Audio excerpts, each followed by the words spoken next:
নমস্কার বন্ধুরা, deep study চ্যানেলের পক্ষ থেকে আপনাদের সকলকে জানাই স্বাগতম। আজকে আবারও আমি টিটের পেপার 2 এর জন্য হিস্ট্রি থেকে বাছাই করা মোস্ট ইম্পর্ট্যান্ট 30 কোয়েশ্চেন্স আপনাদের সামনে নিয়ে এসেছি। আশা করছি এই ভিডিওটা আপনাদের এক্সাম প্রিপারেশনের জন্য অনেকটা হেল্পফুল হবে। যাই হোক, শুরু করা যাক আজকের ভিডিওর প্রথম কোয়েশ্চেন্স দিয়ে, যেখানে বলা হয়েছে এলাহাবাদের নিকটবর্তী গঙ্গার দক্ষিণ তীরে কোন মহাজনপদটি গড়ে উঠেছে। খুব ইম্পর্টেন্ট এই কোয়েশ্চেনটা, আপনারা গুরুত্ব সহকারে ভিডিওটা দেখবেন যাতে করে আপনারা আপনাদের এক্সামে এলে সঠিক উত্তরটা নির্বাচন করতে পারেন। তো এলাহাবাদের নিকটবর্তী যে গঙ্গার দক্ষিণ তীরে যে মহাজনপদটি গড়ে উঠেছে ওটা এই মহাজনপদটির নাম হচ্ছে বৎস মহাজনপদ। ঠিক আছে, এবার আমরা মুভ করছি 2 নম্বর কোয়েশ্চেন, যেখানে বলা আছে কোন মহাজনপদটির রাজধানী মহিষ্মতি ও উজ্জয়িনী। তো যে মহাজনপদটির রাজধানী হচ্ছে মহিষ্মতি ও উজ্জয়িনী, সেই মহাজনপদটি হচ্ছে অবন্তী মহাজনপদ। খুব ইম্পর্টেন্ট এই কোয়েশ্চেনটাও, প্রত্যেকটা কোয়েশ্চেনই আমি ইম্পর্টেন্ট রাখার চেষ্টা করেছি যাতে করে এক্সামে গিয়ে আপনারা ওই কোয়েশ্চেনগুলো ফেস করতে পারেন এবং সঠিক উত্তরটা নির্বাচন করতে পারেন। তো অবন্তী হয়ে যাবে এই কোয়েশ্চেনের এগেনস্টে কারেক্ট আনসার। এবার আমরা মুভ করছি 3 নম্বর কোয়েশ্চেন, যেখানে বলা আছে অসমক মহাজনপদটি কোন নদীর তীরে গড়ে উঠেছে। এই কোয়েশ্চেনটা তো আরও বেশি ইম্পর্টেন্ট, অবশ্যই মনে রাখার চেষ্টা করবেন। অসমক মহাজনপদ সেটা কিন্তু গোদাবরী নদীর তীরেই কিন্তু গড়ে উঠেছিল। এবার আমরা মুভ করছি 4 নম্বর কোয়েশ্চেন, যেখানে বলা হয়েছে অশোক বুদ্ধ ধর্ম গ্রহণ করেন তার রাজত্বের কোন বছর। অর্থাৎ অশোক যখন বুদ্ধ ধর্ম গ্রহণ করেছিলেন তখন সেটা তার রাজত্বের কত নম্বর বছরে সেই বুদ্ধ ধর্মটা গ্রহণ করেছিলেন। তো এই কোয়েশ্চেনটা কিন্তু অনেকটাই ইউনিক কোয়েশ্চেন এবং আসার অনেকটাই পসিবিলিটি রয়েছে, সেই উদ্দেশ্যকে মাথায় রেখেই আমি এখানে তুলে ধরলাম। তো মনে রাখবেন, অশোক যখন বুদ্ধ ধর্ম গ্রহণ করেছিলেন তখন সেটা ছিল তার রাজত্বের 9ম বছর। ঠিক আছে, 9ম বছরে তিনি কিন্তু বুদ্ধ ধর্ম গ্রহণ করেছিলেন। এবার আমরা মুভ করছি 5 নম্বর কোয়েশ্চেনের দিকে, যেখানে বলা হয়েছে অশোক ধম্ম শব্দটি প্রথম ব্যবহার করেন কোন লিপিতে। এই কোয়েশ্চেনটা তো মোস্ট ইম্পর্ট্যান্ট একটা কোয়েশ্চেন এবং বিভিন্ন ধরনের বোর্ড এক্সাম কিংবা কম্পিটিটিভ এক্সামে তো এই কোয়েশ্চেনটা আসে। তো সেক্ষেত্রে এই কোয়েশ্চেনটা আসার অনেকটাই পসিবিলিটি রয়েছে। মনে রাখবেন আপনারা, অশোক ধম্ম শব্দটি প্রথম যে লিপিতে ব্যবহার করেছিলেন সেটার নাম হচ্ছে মাস্কি লিপি। মাস্কি লিপিতে সেটা কিন্তু ব্যবহার করেছিলেন। এবার আমরা মুভ করছি 6 নম্বর কোয়েশ্চেন, যেখানে বলা হচ্ছে সম্রাট অশোকের ভেরি গুষ্ঠনীতি যে বিষয়ের সঙ্গে যুক্ত তার নাম কি। তো সম্রাট অশোকের ভেরি গুষ্ঠনীতি যে বিষয়ের সঙ্গে যুক্ত তার নাম হচ্ছে যুদ্ধ বিজয়। ঠিক আছে, সম্রাট অশোকের ভেরি গুষ্ঠনীতি যে নীতিটা তিনি শুরুবাত করেছিলেন সেই নীতিটা কিন্তু যুদ্ধ বিজয় এর সঙ্গে জড়িত। তারপর আমরা মুভ করছি 7 নম্বর কোয়েশ্চেন, যেখানে বলা হচ্ছে গুপ্ত সাম্রাজ্যের স্বর্ণ মুদ্রাকে কী বলা হয়। এই কোয়েশ্চেনটাও কিন্তু অনেকটা ইউনিক কোয়েশ্চেন এবং আসার অনেকটাই পসিবিলিটি রয়েছে। বিগত বছরে আমরা এই ধরনের কোয়েশ্চেন দেখতে পাইনি, এবছর আমি আশাবাদী যে এই ধরনের কোয়েশ্চেন আমরা দেখব। তো গুপ্ত সাম্রাজ্যের স্বর্ণ মুদ্রাকে কী বলা হতো, সেটা কিন্তু দিনার বলা হয়ে থাকে। ঠিক আছে, এবার আমরা মুভ করছি 8 নম্বর কোয়েশ্চেন, যেখানে বলা হয়েছে গুপ্ত যুগের ভাস্কর্যের প্রধান বিষয় কী ছিল। অর্থাৎ গুপ্ত আমলে যে ভাস্কর্যগুলো আমরা দেখতে পেয়েছি বিভিন্ন ধরনের ভাস্কর্য, সেই ভাস্কর্যের প্রধান যে বিষয় ছিল সেটা হচ্ছে বুদ্ধ মূর্তি নির্মাণ।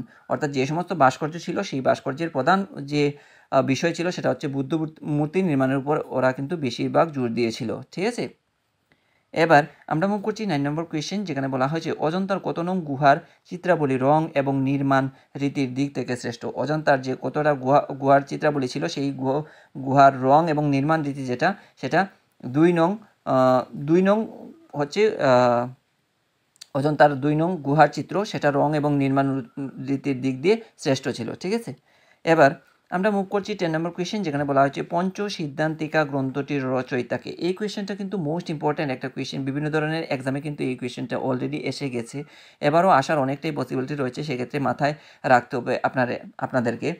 পঞ্চ সিদ্ধান্তিকা গ্রন্থটি যিনি রচয়িতা ছিলেন, তো ওনার নাম হচ্ছে বরাহ মিহির। ঠিক আছে, বরাহ মিহির হবে এই কোয়েশ্চেনের এগেনস্টে কারেক্ট আনসার। এবার আমরা মুভ করছি 11 নম্বর কোয়েশ্চেন, যেখানে বলা হয়েছে বিমানের পিরামিডের মতো উচ্চতা বিশিষ্ট স্থাপত্যের নাম কি। তো বিমানের পিরামিডের মতো যে উচ্চতা বিশিষ্ট স্থাপত্য ছিল সেটা হচ্ছে পল্লব স্থাপত্য। এই কোয়েশ্চেনটাও কিন্তু অত্যন্ত গুরুত্বপূর্ণ একটা কোয়েশ্চেন, অবশ্যই আপনারা মনে রাখার চেষ্টা করবেন।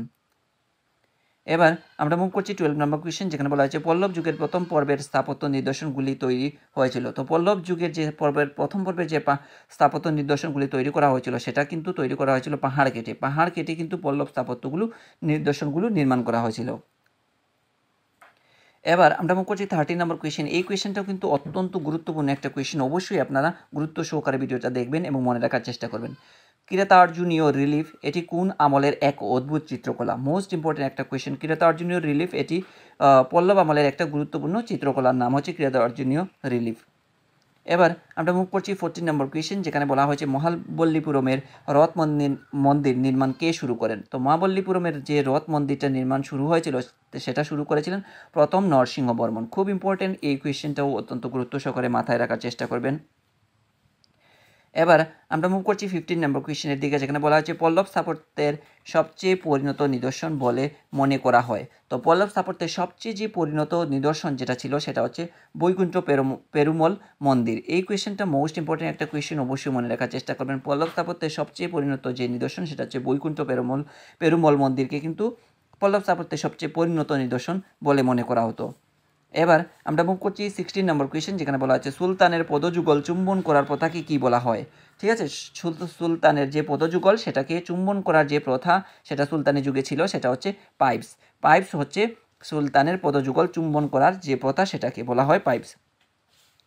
এবার আমরা মুভ করছি 17 নম্বর কোয়েশ্চেন, যেখানে বলা হয়েছে ইলতুৎমিশকে দিল্লির সুলতান হিসাবে কে স্বীকৃতি প্রদান করেন। অর্থাৎ ইলতুৎমিশ যখন দিল্লির সুলতান হয়েছিলেন সেই যে স্বীকৃতি সেটা কে প্রদান করেছিলেন, সেটা করেছিলেন আল মুনতাসিব কিন্তু ইলতুৎমিশের দিল্লির সুলতানি সিংহাসনে আরোহণকে স্বীকৃতি প্রদান করেছিলেন। এই কোয়েশ্চেনটাও কিন্তু ইম্পর্টেন্ট একটা কোয়েশ্চেন, মনে রাখার চেষ্টা করবেন। এবার আমরা মুভ করছি 18 নম্বর কোয়েশ্চেন, যেখানে বলা হয়েছে গিয়াসউদ্দিন কাকে বিষ প্রয়োগে হত্যা করে দিল্লির সিংহাসনে বসেন। অর্থাৎ গিয়াসউদ্দিন যখন দিল্লির সিংহাসনে বসেছিলেন তখন কাকে বিষ খাইয়ে তিনি হত্যা করেছিলেন এবং তারপর দিল্লির সিংহাসনে বসেছিলেন। তো সেটা হচ্ছে নাসিরউদ্দিনকে তিনি কি করেছিলেন, বিষ প্রয়োগে হত্যা করে তারপর সিংহাসনে বসেছিলেন। তারপর আমরা মুভ করছি 19 নম্বর কোয়েশ্চেন, যেখানে বলা হয়েছে ইলতুৎমিশের আমলে ভারত অভিযানের মঙ্গল নেতা কে ছিলেন। এই কোয়েশ্চেনটা কিন্তু মোস্ট ইম্পর্ট্যান্ট একটা কোয়েশ্চেন, অবশ্যই মনে রাখবেন। ইলতুৎমিশের আমলে ভারত অভিযানের মঙ্গল নেতা যিনি ছিলেন উনার নাম হচ্ছে চেঙ্গিস খা হয়ে যাবে এই কোয়েশ্চেনের এগেনস্টে কারেক্ট আনসার। খুব ইম্পর্টেন্ট, প্রত্যেকটা কোয়েশ্চেনই আমি ইম্পর্টেন্ট রাখার চেষ্টা করেছি এবং এক্সাম ওরিয়েন্টেডও, তো আপনারা একটু গুরুত্ব সহকারে দেখার চেষ্টা করবেন। তারপর আমরা মুভ করছি 20 নম্বর কোয়েশ্চেন, যেখানে বলা আছে আরজ-ই মামালিক ছিল। এই ধরনের কোয়েশ্চেন আমরা বিগত বছরে অলরেডি দেখে ফেলেছি, এবারও আসার সম্ভাবনা রয়েছে, অবশ্যই মনে রাখবেন।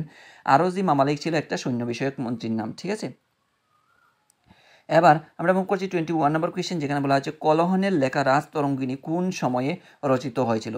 এটাও ইম্পর্টেন্ট কোয়েশ্চেন, কলহনের লেখা রাজতরঙ্গিনী সেটা হচ্ছে কি দ্বাদশ শতাব্দীতে লেখা হয়েছিল।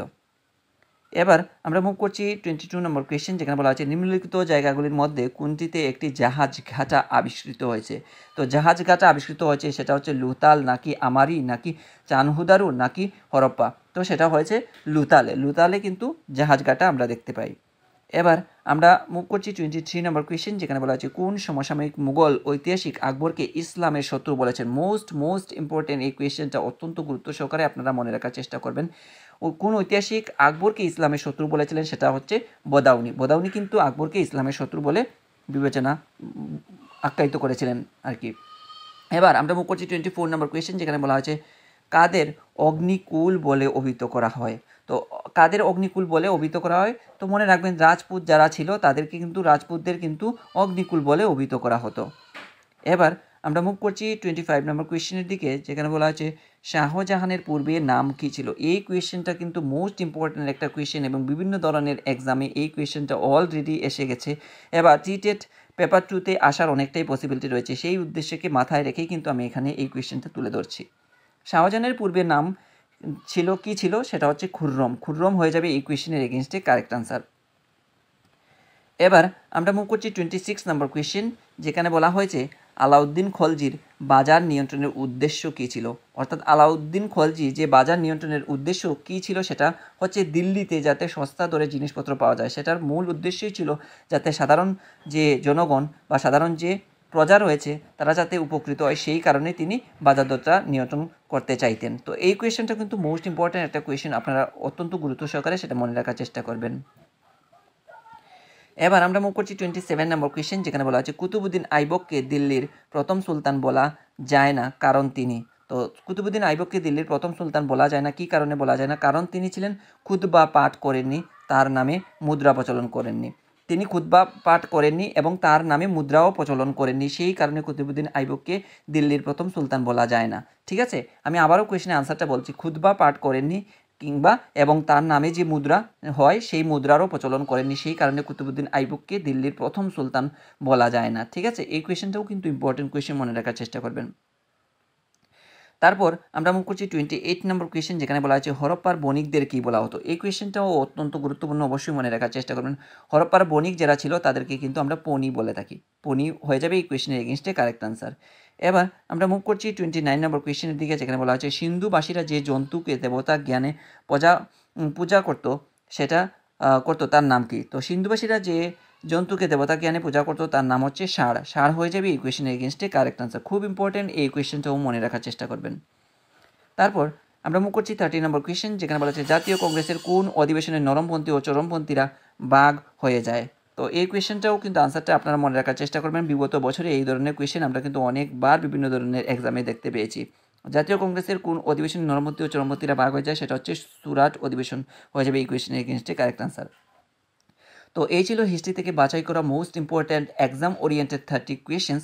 আশা করছি এই কোয়েশ্চেন্সগুলো আপনাদের এক্সাম প্রিপারেশনের জন্য অনেকটা হেল্পফুল হয়েছে।